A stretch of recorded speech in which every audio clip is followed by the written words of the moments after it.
Tea with Monique is brought to you by Mila Eve Essentials. Visit MilaEveEssentials.com for 100% pure, therapeutic essential oils and other products.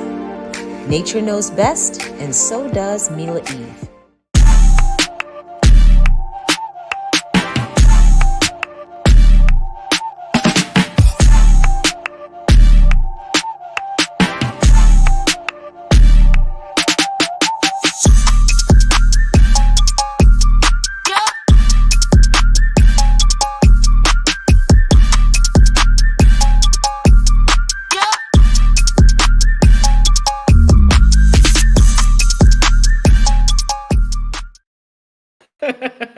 What's going on, everybody? She already getting started. Like, this bird has caught on to the pattern. As soon as I sit down in the seat, she flies over. And then she sits quietly. And then as soon as she hears the music, she starts chirping and going crazy. This is insane. Like, I am so blown away by Sekhmet. So what's up, everybody? Welcome, welcome, welcome. I'm here by myself for yourself, and this is the Self Challenge. And I'm here, Monique Samuels, with my co-host, Sekhmet. She tickles me. She is so funny. Are you saying, oh, okay, all right. Well, she just gonna do her own thing. So yes, welcome, welcome, welcome, welcome everybody joining from YouTube, Facebook, and Instagram. Just a reminder, if you are tuning in from Instagram, I cannot see your comments, so make sure you hop on over to YouTube, and then I'll be able to see if you have any questions or if you have something that you want to contribute, say, or ask, whatever. So hop on over to my YouTube channel. My channel is called Tea with Monique. So welcome back. I want everybody to go ahead and shout out where you're from in the chat. What's going on? I saw Rashonda was here. She was ready. What's up, Onyx?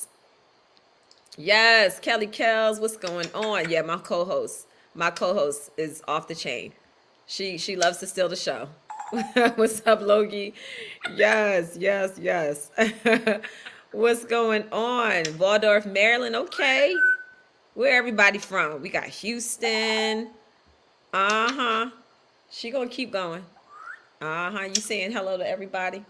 Yes. While we are here and everybody's starting to tell me where y'all from, I do have a little surprise for you. So I'm going to do a self-appreciation sale.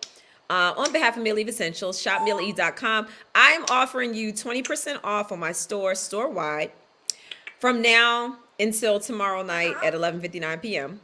So feel free to stock up on all your favorite Mila Eve Essentials, your oils. Everybody loves my diffusers. So yes, I do sell them in my store. I have them in 4 different colors, and I have 2 other style diffusers as well. So my diffusers are incredible. So you go ahead and check that out. So yeah, we're going to do that for all the people who are watching live. So it's just a little surprise flash sale. All right, we got DC. What's going on? We got Detroit in the house, Auburn, Alabama, Elkridge, Maryland. Okay, we got a lot of local people here tonight. Detroit been repping the past few weeks. Detroit has been representing, like, seriously. So what's going on? So the last time we were here for the actual self challenge, because last week it was a whole lot going on. So I wasn't able to get into the challenge. But we are definitely going to get into it tonight. I have a lot that I want to share with you, so I'm really excited. So yes, so I want to know how you all did with the last challenge, which we talked about rating your ego and realizing whether or not your ego was big or if you had more high self-esteem. So we were supposed to make a list of things. Are you gonna keep on with the hey boo boo? Come on. I'm gonna just give you your own show. Okay, this way you can talk all you want to everybody. All right, don't go for the earrings. No, ma'am. No, ma'am. That's not a chewing toy. Don't look at me like that. So the last episode, we were supposed to make a list of the things that we do, and then really ask ourselves: are we doing this because we actually because we actually enjoy it? Or are we doing it because we're trying to appease others? We want the accolades. We want the compliments. We want people to look at us and say, oh my God, you're such a good person. So, and then I challenge you to just do something that will makes somebody else feel good, whether you're giving them a compliment or saying hello to a stranger. Maybe you are taking the kids from your spouses for an hour and you're just like, go enjoy your day, take a break. Maybe you bought lunch for your coworker. So, just doing something to build people up. So yes, all right, we got Charlotte in the house. Yeah, we're not talking about reality TV for this particular show. So yeah, we're just focusing on personal growth and all that good stuff. What's up, Veronica? How you doing? Good to see you up in here. Good to see you. So yeah, so some of the things that I wrote down that I just enjoy doing, just because I really enjoy it. I love building people up. I love when I'm having a conversation with someone and I have the opportunity to encourage them or to share my story, which is why I'm here, doing the self challenge. I really do enjoy seeing people glow, seeing people who may be going through it and giving an encouraging word that will help them get to that next day, because it does get tough. Sometimes life really throws some punches. Yay, yes, you finally caught a show. Yes. Okay, we got Louisiana in the house too. Yeah, absolutely. So some of the things that I really enjoy doing, I love having great conversation. Y'all know I'm a talker. I love to talk, but I also love to listen. I love to allow people the space to express whatever it is on their mind. I have learned over the years not to take things personally, and it's a nice thing when you can just have a conversation and just, she's always, she doesn't even do all of this. Like, she literally be silent as hell. And then as soon as I start talking and I got this computer in front of me, she thinks that it's showtime for her. So yeah, she's cutting up. So this week, I want to get into shadow work. That is like the huge part of surrendering the ego. That is the part where we uncover some of those repressed activities. I'm over here saying the wrong stuff. Repressed aspects of, you gotta go. Not too much talking. We're uncovering some of those repressed aspects of our personality. So there are negative traits. We all have negative traits. We all have fears. Yeah, she does. She says real words. Like, she says a lot. Her vocabulary is quite advanced. And she just copies a lot of stuff that I say. Hey, boo boo. I say that to my children and to my pets. I say it to her. What's going on? So yeah, she really be talking. Like, she says, come here, come over here. What you doing? Like, she says all kinds of stuff. Yeah, she said the hey boo boo. She is funny. And then here come Minnow. Now Minnow over here like, oh, Sekhmet be on the show. I want to be on the show. So now Minnow's over here under the table. All right, Minnow, you got to come from under the table, baby. Come right here. Come right here. Come on, baby. Why are the animals acting up today? Like, they are doing the most. Sheesh. I'm going to have to, like, not do this at home anymore. All right, so we're talking about shadow work. There are many reasons why we avoid shadow work. Confronting ourselves is a hard thing. Being critical of yourself is not easy. Who wants to do that? So, but it's important if you want to create a new reality, if you want to create a better life for yourself, if you want to heal and grow, you have to engage in shadow work so that you can have better relationships, avoid taking other people's actions personally, realizing that everything in life is really shaped by our own experiences and our own perspective. And we have to look at that with everyone, not just with ourselves. A lot of my view on other people is always based on what I've went through. So, and that's why you have to be careful about being judgmental, because you can't say because you went through something that somebody else should go through it easier, or they should have a better or easier time, because their experiences and their life has shaped them to be who they are. And maybe they haven't went through some of the things that you went through that made you more equipped to be able to handle some of those pressures. So it's time to just stop hiding from ourselves, facing who we are, removing the mask, embracing who we truly are, and realizing that no matter what, no matter what mistakes you've made in your life, no matter how much shame you may have built up from things that you may have done when you were younger, you have to really embrace who you truly are. You have to embrace yourself. So when you think about your life and every situation that you have made, that is what every situation and every choice that you've made, that is what actually ultimately shapes your identity. Whether you accepted your choices or not, whatever you've allowed in your life, whatever you accepted into your life, whether you actively sought out situations and choices or not, obviously this excludes traumatic events that were beyond your control, but you are a culmination of every decision and every choice that you've made in your life. Yes. What happened? Oh, I'm sorry. I'm over here trying to catch up with y'all's conversations. I'm like clicking. Yes. Oh, hey, what's up, Lish? I saw my comments featured. I appreciate the feedback that you provided. I'm still trying to navigate through my own ego and situations I go through. Yes, absolutely. And it's an ongoing battle. It's an ongoing conversation. It's nothing. It's not like when you're dealing with a journey of personal growth, it doesn't mean that once you finally confront it, it doesn't mean that that's the last you'll see of it. You may be faced with other situations and circumstances that, ain't she rude? She gonna turn her back to us. You may be faced with other situations and circumstances that will bring up certain things and will cause you to maybe even repeat old habits of behavior.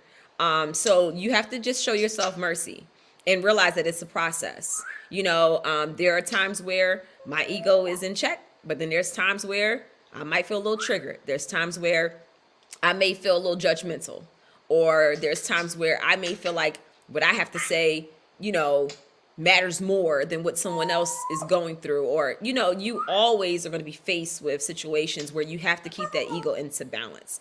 It's like a scale, the more you spend time with yourself, the more you meditate, the more you do some reading and do things for yourself, you'll be able to see that you just stop sweating the small stuff, and you'll see that life is more than, looking at what other people are doing or basing your life off of other people's opinions, So yes.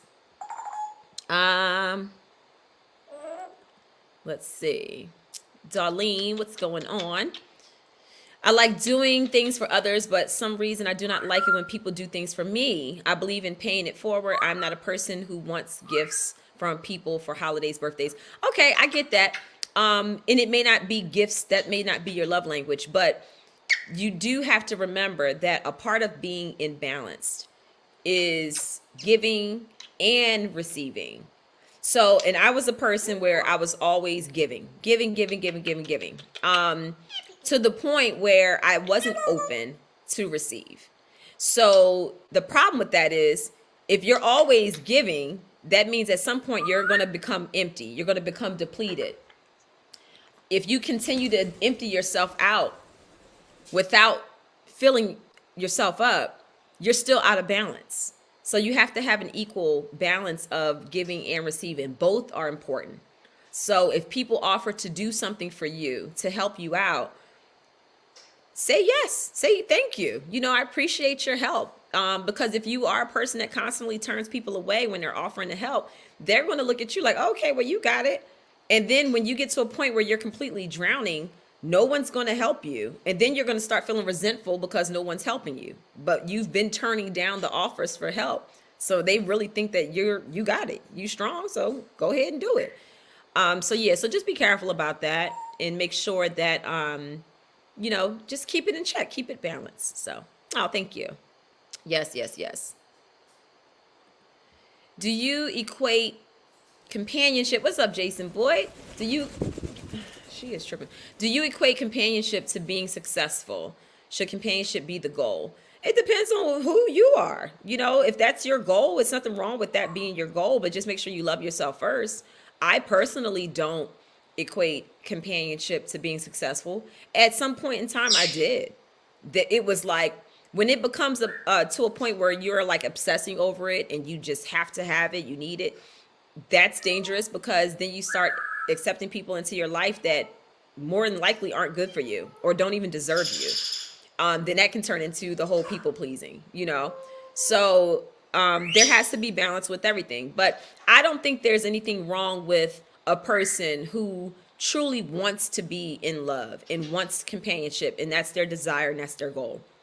The problem is when you lose yourself. So you can have that, and that's beautiful, but you still have to have your own identity. You still have to have a sense of self. And that only makes the relationship and the companionship better, you know, in my opinion. Hello, North Carolina in the house. What's going on, April? Okay. I'd rather give than receive because I just feel like I owe the other person something. Well, yeah, but you have to figure out how to bring that in balance, you know? I was that person too. It's like I never wanted people to do for me. I always wanted to be the one doing. That can stem from issues of control. That can stem from, it could be also that you fear that when you do ask for help, that those people won't show up for you.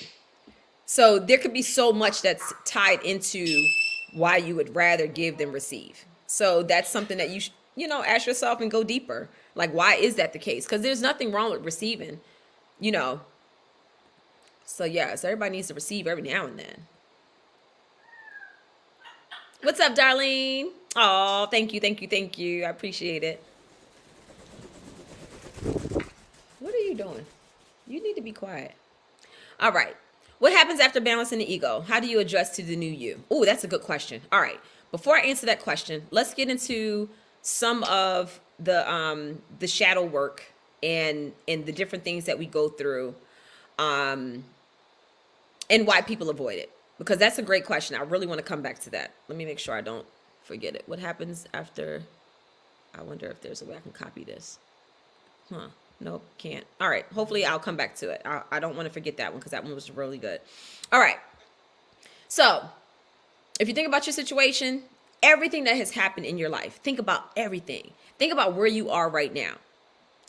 Where you are right now is because you either allowed it, accepted it, or chose it, or actively sought it out. And when I speak like this, I'm not talking about traumatic events that were beyond your control. I'm talking about just in general. If you are in a situation that you are unhappy with and you're not doing anything to get out of that situation and to make your life better, you are actively choosing to stay where you are. You can choose to remain stagnant. You can justify your comfort by staying in your familiar struggle, or you can strive for something different. You can have a brighter future, free from excuses. So if you're feeling a lack of peace, it's not merely about your feelings towards others. It's often about ignoring your inner voice. You're ignoring yourself. You're ignoring the action that is urging you to take. It's like your inner self is like, I need to move. I need to act. And then you become depressed. You don't feel peace. You feel very like scattered. You feel very overwhelmed. And it's because something inside of you is saying, this is not it. And you're not listening to that inner voice. So there's so many reasons why people avoid shadow work. The fear of pain. They don't want to confront those repressed emotions. They don't want to feel those repressed emotions. I've been there. Oh man, because feeling it is, woo, that's next level when you got to actually feel it. But when you put it off, it doesn't mean that eventually it won't catch up with you. You're going to feel it at some point in time. So you're never going to avoid it. And the longer that you wait to confront it, the more it just compounds and it stacks up and stacks up. Next thing you know, is if you're 40 years old and you have that feeling and you're like, yeah, all right, I need to make some changes. And then you're like, all right, I don't want to do it. I'm gonna just stay here. Well, then next thing you know, you're 45. And now you're like, all right, now I'm going to go ahead and I'm going to start healing. I'm going to go on this journey. Well, now you done added 5 more years onto what you could have did 5 years ago. So it doesn't go away. You still have to deal with it and confront it. Some people are just simply in denial.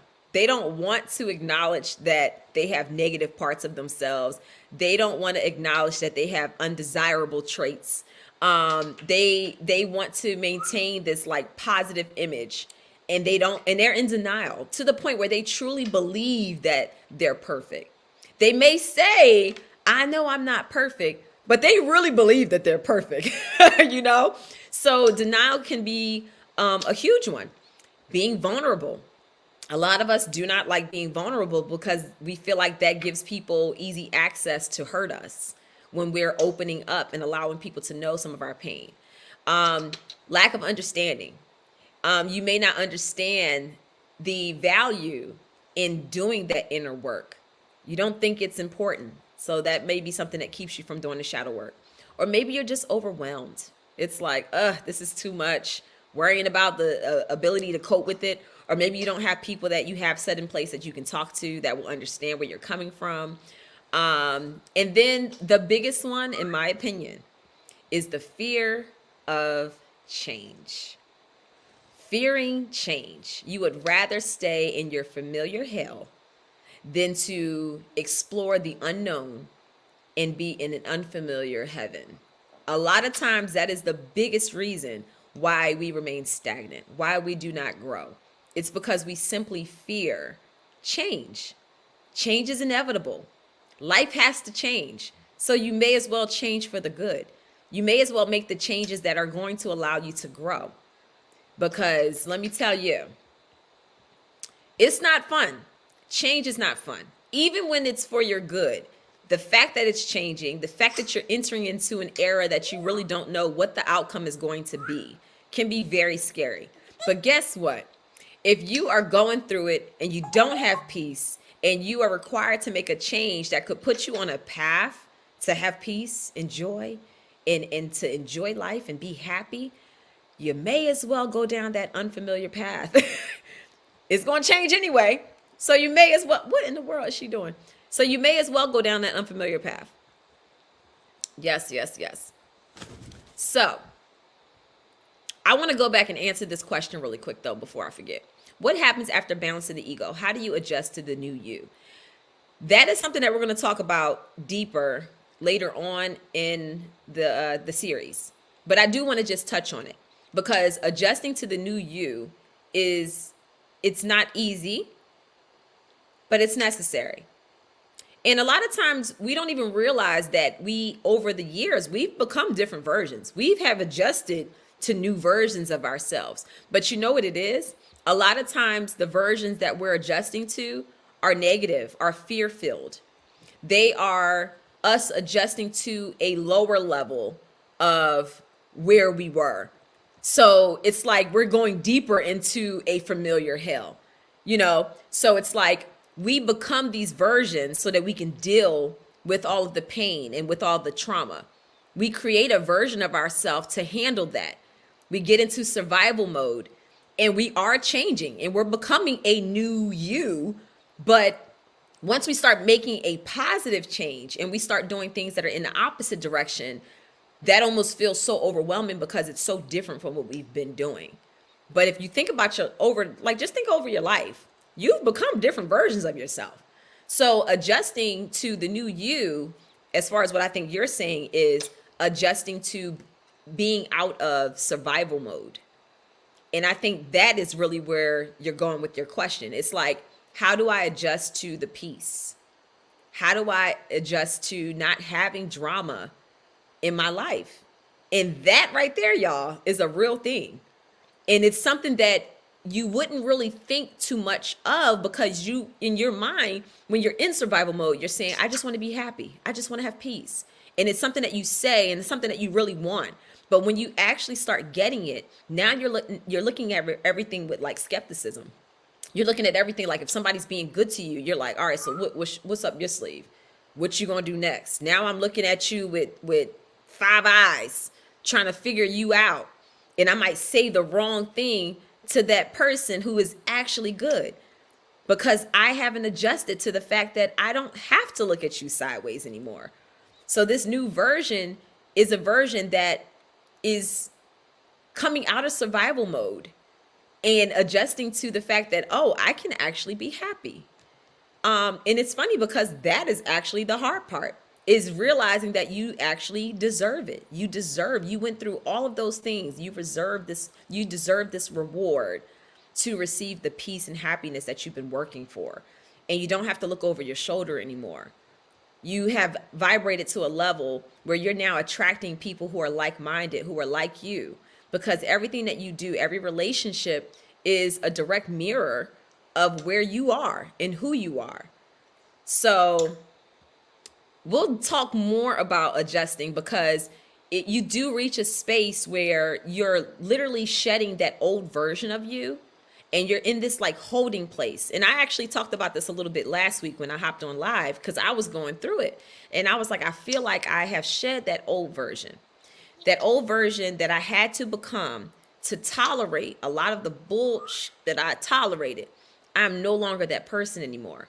But then this new version, who is full of confidence and peace and love and understanding, it's like I don't quite know her.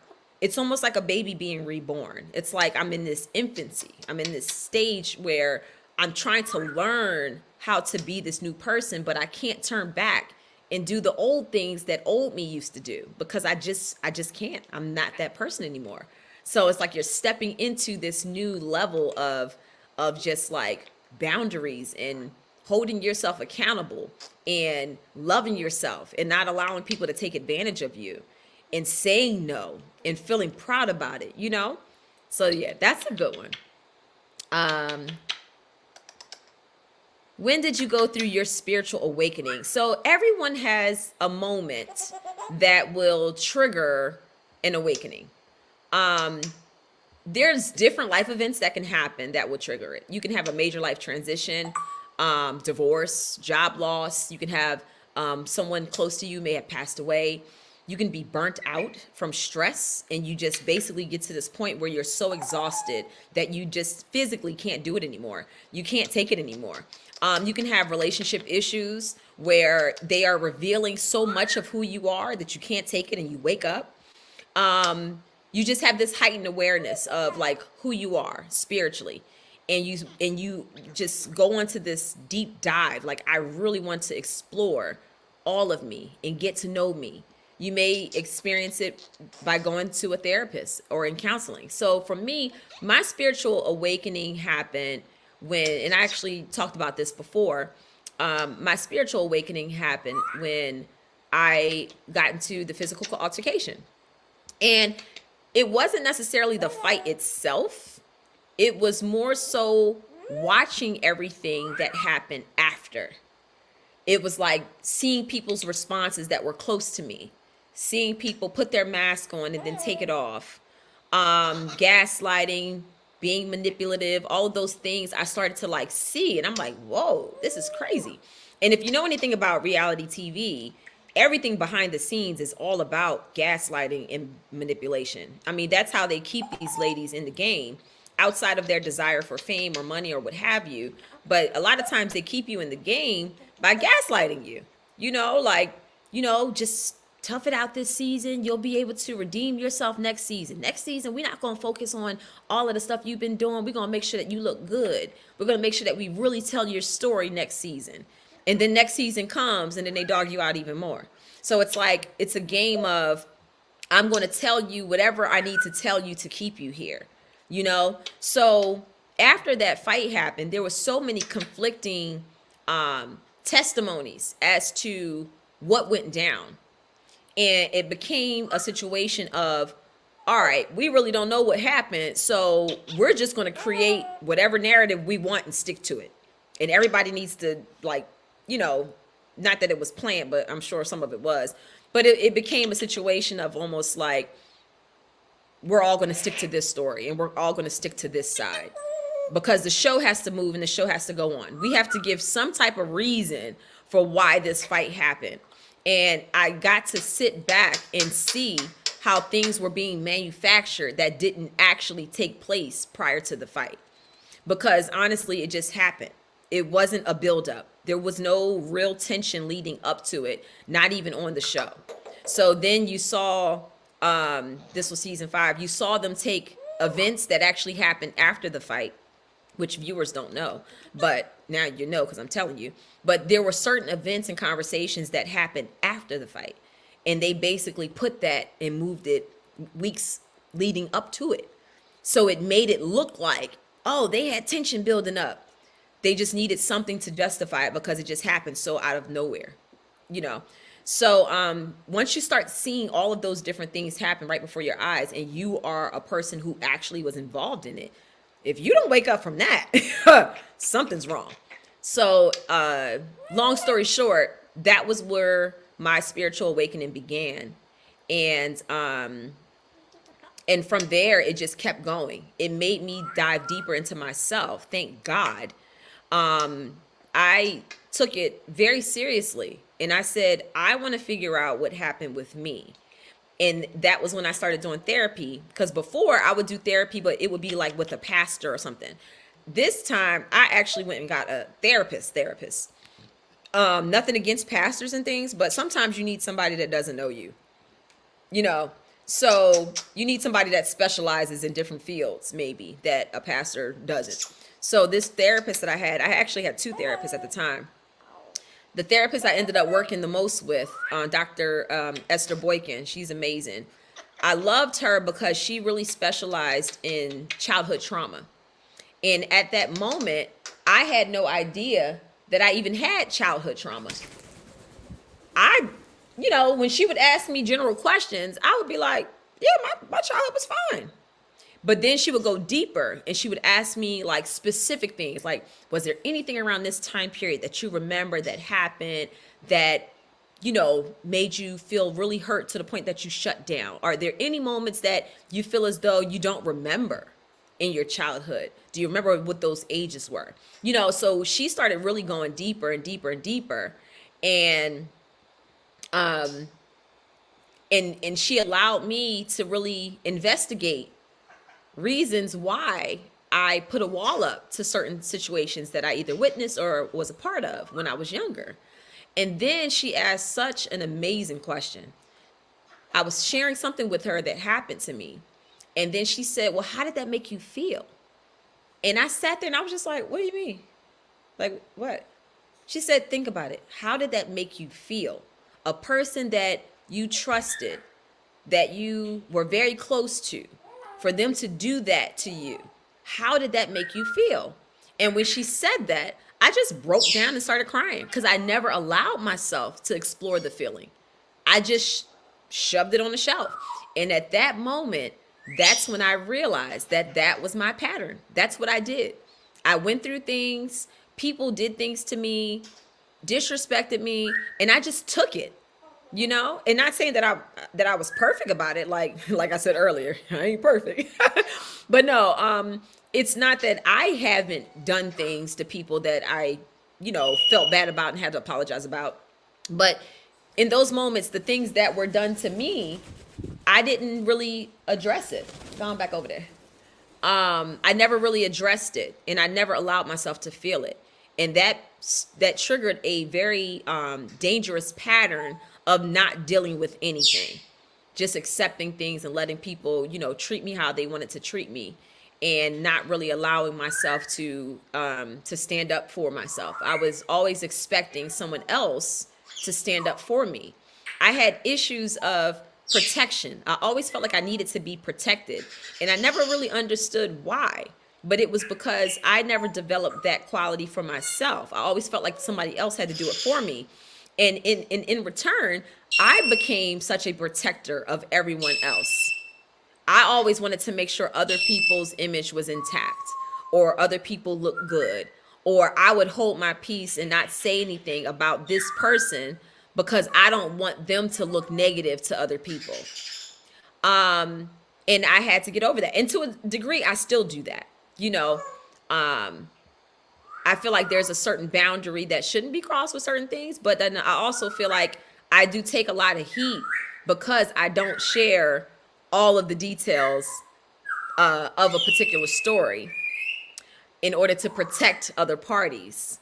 I'll take the heat and allow people to think whatever they want to think of me rather than give all the detail, So it is what it is.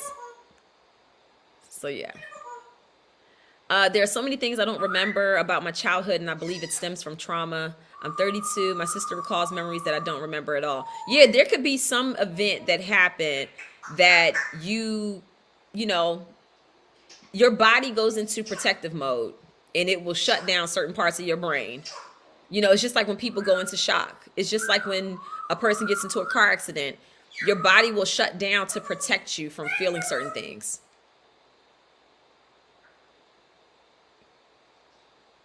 So yes, you never allowed yourself to process it. So when you actually had to face the situation, it brought you to tears because it was unjustified. Exactly.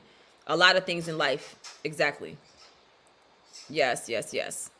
My biggest problem with myself is that I'm always too shy. I know I can achieve more good things and do big things for myself and others, but my shyness is standing in my own way. What should I do?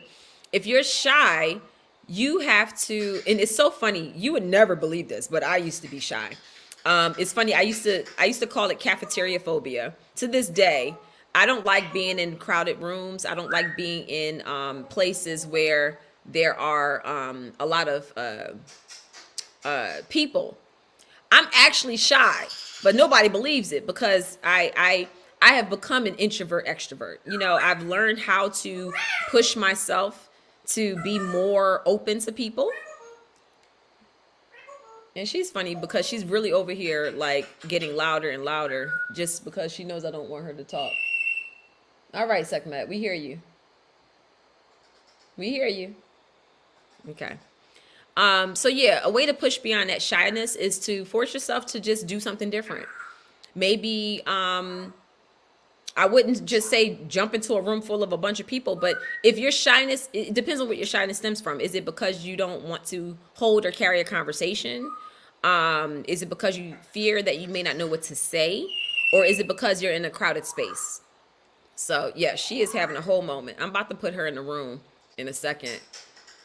It's hard to concentrate with her. Like she's literally projecting and being even louder than what she normally is. So yes, but there are many reasons why we have become how we are, and that can stem from issues in childhood. It can stem from just you not having the proper amount of self-love that you should have. So, all right, you gonna be quiet this time?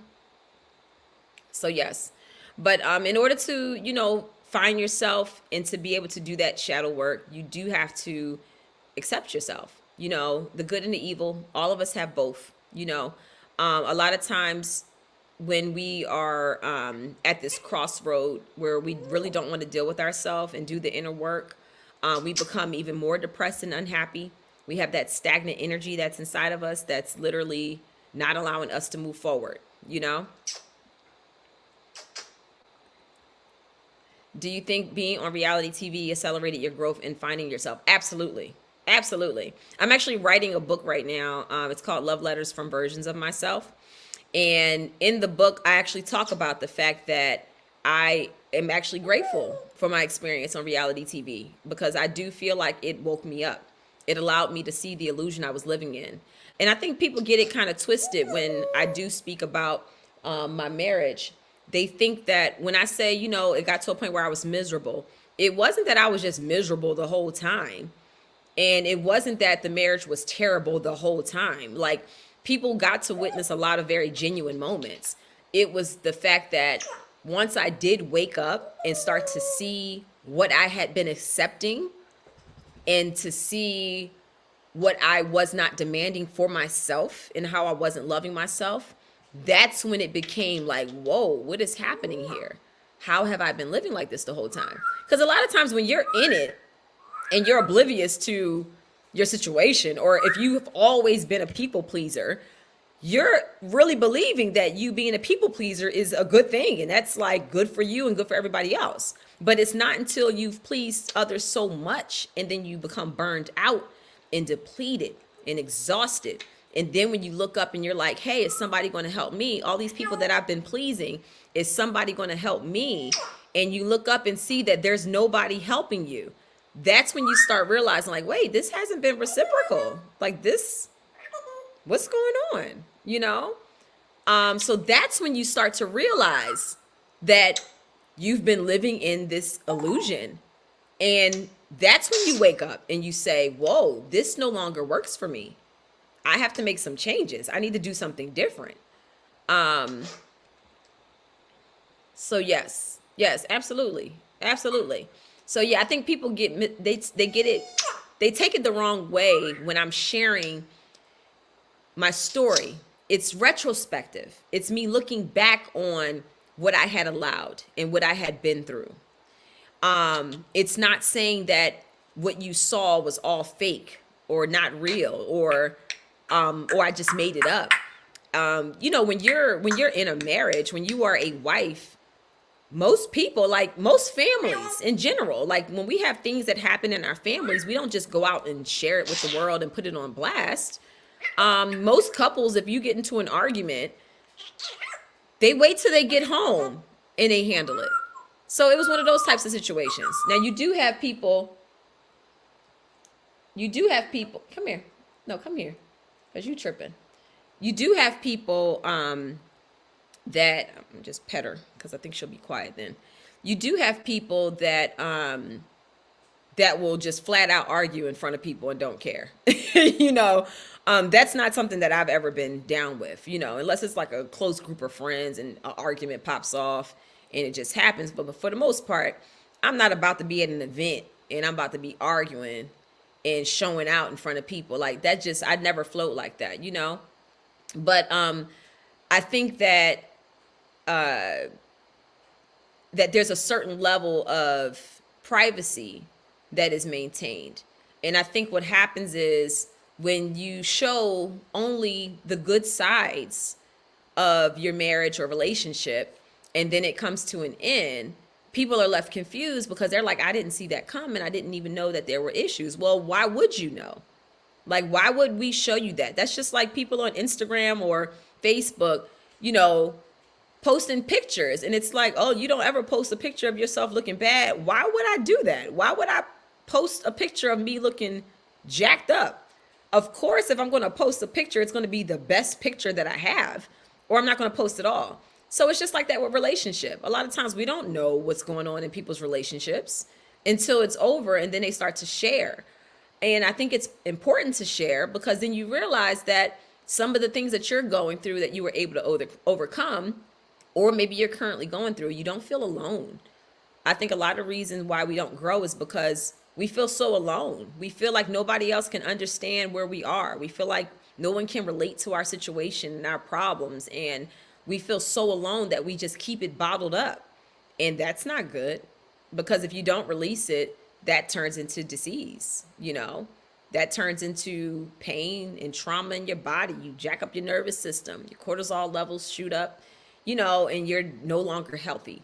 And eventually all of that you're holding on to will catch up, you know. Let's see. You mentioned giving yourself credit. How do you do so? That is of childhood trauma. Saying so-and-so told me XYZ when in truth, it's my own intelligence. Fear of being called smart, so I hide.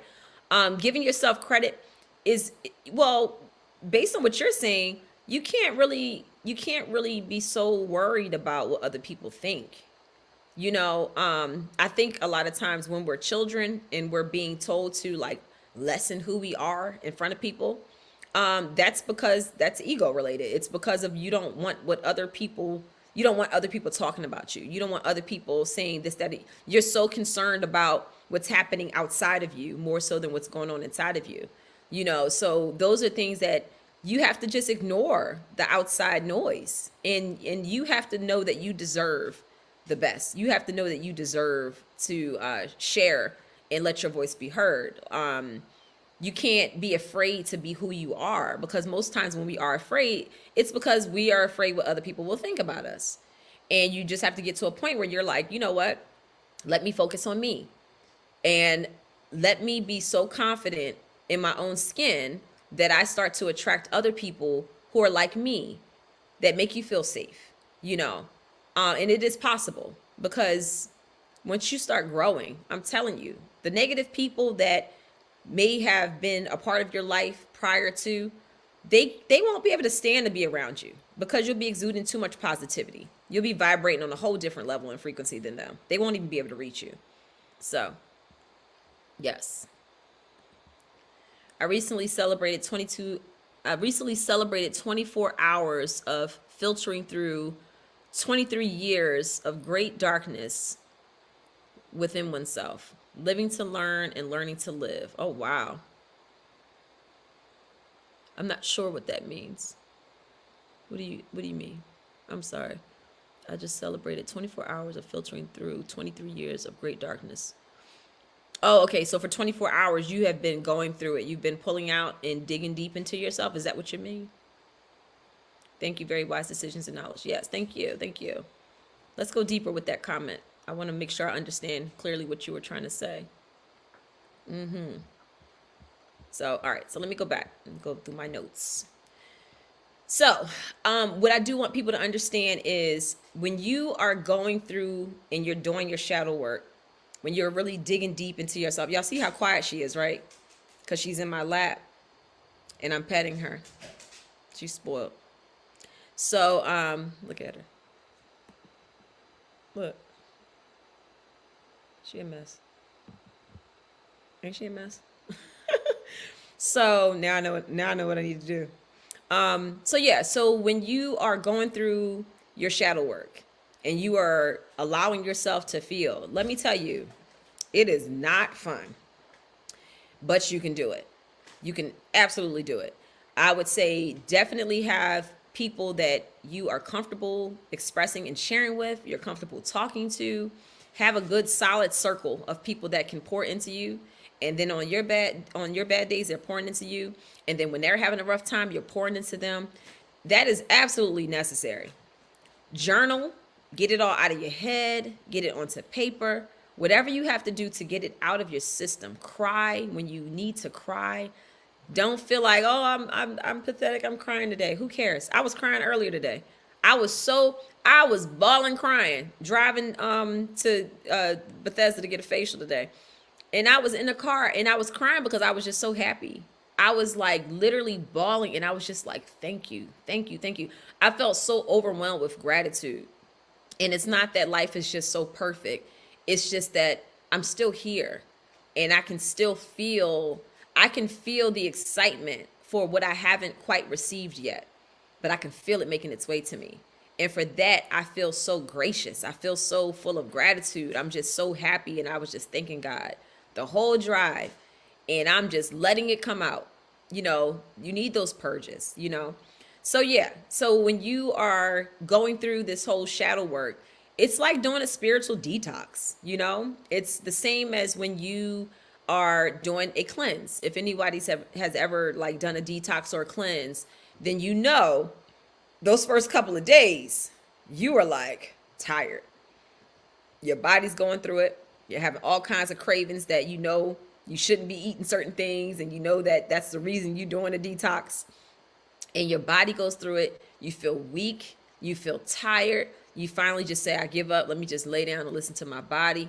And then you start to hydrate yourself. You make sure you're eating good while you're still doing this cleanse or this detox. And then all of a sudden, you start feeling amazing. You start feeling lighter. You start having clarity. There's no more fogginess in your mind. That's the same thing as when you are purging spiritually. When you are allowing all of those emotions and feelings to come out, you're going to go through a spiritual cleanse, a spiritual detox. And you're going to have days where you are so tired that you can't do anything but lay on that couch. And I want you to know that it is okay to lay on that couch. It is okay to take that extra rest that your body is telling you that you need.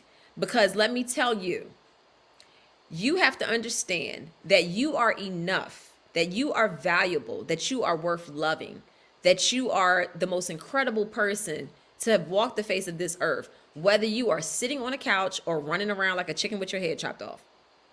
It should not always be you doing,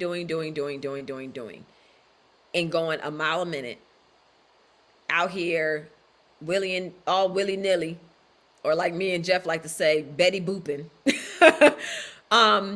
Sometimes we do so much for other people that we feel insignificant when it's time for us to take a rest, when it's time for us to sit down. It's almost like you feel worthless. It's like, I cannot believe I'm sitting on this couch and I'm just laying here.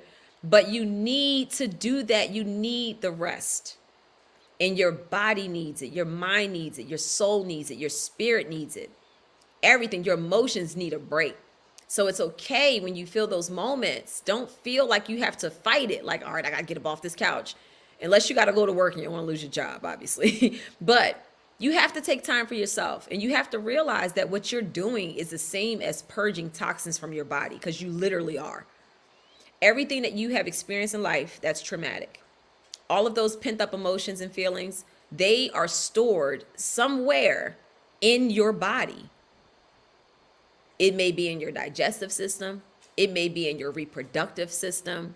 It may be in your mind. It may be in your shoulders and your neck. It may be in your feet. A lot of times it's in the digestive system. Our guts are messed up because we store all of our emotions, literally. Like when you get that feeling in your gut, a lot of times we store emotions in our stomach. And then that turns into different cancers, that turns into autoimmune issues, all kinds of things. So it's important to go ahead and allow yourself to take that rest that you need. I'm telling you, don't be ashamed about it. So, all right. I also wanted to talk about just the whole feeling when you're going through a detox, whether it's a physical detox or a spiritual one. Change doesn't feel good. It doesn't feel good going through it, but it's necessary. And you feel so much better when you finally get through it. When it comes to spiritual detox and all of that, and all of those changes that you make, once you start accepting who you are and who you've become, it's like, oh, I've become this person that's so this and so that. I had become such a perfectionist, and I needed things to go a certain way. I relied on that routine. I was like untrusting to other people because I didn't trust they would get the job done. And I felt like it would be more work on me, so I may as well do it myself. And then there were people around me that I had to get rid of. And making all of those changes didn't feel good, but it was necessary. So if you truly want to grow, if you truly want to live in the abundance that you came here for, if you want to be prosperous, if you want to live a purpose-filled life, you have to accept the change. Life keeps changing. We're meant to evolve. We're meant to grow. We have our seasons where we need to rest. If y'all notice the seasons that we live in, for people who live in 4-season, climate areas, you have your winter, you have your spring, you have your summer, you have your fall. Everything dies in the winter. That's the time for rest. That's when the land rests. The sun is not shining as brightly as, or it's not as warm, to nurture all the plants that typically would grow. So it's like that winter comes and it's like, you need to rest. You need to eat right. You need to eat those warm soups and drink that tea. Like how our grandparents used to do back in the day. There was a purpose for that. Your body is going through its resting phase. And then here comes spring. So it's like we have to look at our bodies in the same way that we look at Mother Earth. Our bodies go through changes. We go through seasons. And sometimes you can actually pick up on certain times of the year where it's your season for rest. It's your season for growth. It's your season for love. It's your season for what have you. And you'll start noticing a pattern like, man, every time it's February, I'm always going through it with people. Maybe that's your season to detox. So you'll start to notice a pattern the more you start to really learn yourself and know yourself. And let me tell y'all, it is a beautiful thing when you know who you are. When you know who you are so well that you know your tendencies, you know yourself so well that no one can tell you about yourself. They can share whatever concerns or criticisms. And I don't mean like you doing jacked up stuff and then they can't tell you like, hey, that wasn't cool. That's not what I mean. What I mean is like when a person is being manipulative and they're trying to tell you who you are and you're like, no, don't project your stuff onto me. I am well aware of who I am, So yes. I was there for 20 years. Now I'm trying to put myself back together and it's hard. Yeah, it's not easy. But let me tell you, you can do it. You can do it. And it'll be so worth it in the end. And when you get there, share your story. Share your story with others because you never know who else is going through it. I try to talk to a lot of people that are younger than me. And I'm like, look, you young, you can avoid this. I tell my kids all the time, I go through things so that they don't have to go through it. They'll have their own journeys and things that they'll face, but I don't want them facing my stuff that I didn't deal with. I would rather get through the things that I need to deal with so that that's not passed on to them, So yeah. So doing shadow work can definitely be a powerful tool for, personal growth, So a lot of the fears that we have, societal pressures, different things that we need to let go of, other people's perspectives of us, letting go of all of those things and getting our own clarity so that we can truly know who we are and what we stand for, and create boundaries and really live a life that is purposeful, walking into your purpose, like walking in your purpose. That is the reason why we're here, So it's possible. And when you know your purpose, you will have the success that a lot of people can never attain. Like there are people out here who have multi-million-dollar businesses and they have just been chasing the money and they feel like they haven't achieved much. And you'll look at them and say, well, you got all this money. What do you mean? How can you feel like you didn't achieve much? But really it's because they weren't living a life full of purpose, because they never took the time to really get to know themselves. They just did what society said, which is if you want to be happy, make money. Well, there's a lot of unhappy, wealthy people out here, So that's not true. You need to live a life that is full of purpose and intention, and then allow that to be your moneymaker. Do what it is that you're passionate about. Do what it is that you were called here to do. And then all of that, the abundance, the overflow, the currency, that will come. And then you'll be much happier because you're actually walking in your purpose and then turning that into making money, in the long run. So yes. So for the challenge for this week, it's going to be a layered challenge. So I want you to confront some of the dark parts of yourself. I want you to take a paper, get your journal. I want you to list your fears, phobias, traumas, anything that keeps you bound in a particular way, whatever wounds that you may have ignored, no matter what age you were when you experienced them. I want you to write those things down, and I want you to write as if nobody else would see it. I want you to be that open with yourself, because sometimes even with ourselves, we hide. We might be writing something down and we might be fearing that somebody else might look over our shoulder and see what we wrote, and then we may not want to admit it as we're writing it down. But I want you to be completely vulnerable with yourself. I want you to be completely transparent. And I want you to write things down. I want you to get it out of your mind, your spirit, and I want you to get it onto some paper.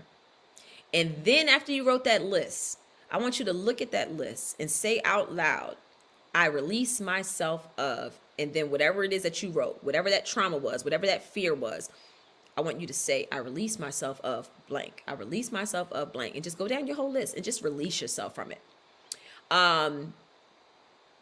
Begin and end saying that you are freeing yourself of those things that kept you bound, even if it makes you uncomfortable. And after you're done with that paper, if you feel like you have written down some things that you just do not want anybody else to see, but you have dealt with it, whatever, it's your business, burn it. Do whatever you need to do, but you need to release yourself. Say, I release myself, and then let it burn. And if you want to take it a step further, write a second journal post saying, I forgive myself and I love myself. And then start writing down the things that you are most proud about yourself in that moment. It could just be proud. You're proud that you actually admitted whatever you needed to admit about yourself onto that paper. But this is one of those challenges that seems like, okay, I'm gonna just make a list, but it gets pretty deep. It gets pretty deep, because sometimes something could happen to you and maybe you didn't address it with the person with whom it happened. And now you are holding yourself bondage because you can't forgive yourself for not addressing it. You got to release it. However you need to release it, you have to let it go. You cannot, a lot of times we find it easier to forgive other people. And we are so negative with ourselves. We will hold ourselves in captivity, and we will let people who literally would trample over us, we will forgive them with ease, just so they won't leave us, so they can stay in our lives. But we're in our lives. You're going to live your life with you for the rest of your life. You need to have the best relationship with yourself, because you have to deal with you every single day while you're here. So why not make that relationship the most beautiful relationship that you could possibly have, and then attract the people who are meant to be in your life? Don't hold on to people that have traumatized you just because you don't want to be alone. No, you deserve better. So forgive yourself for allowing people to take advantage of you.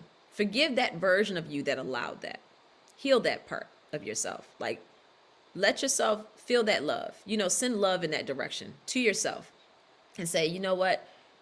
I forgive you for allowing people to treat you any kind of way and for accepting what you deserved better than.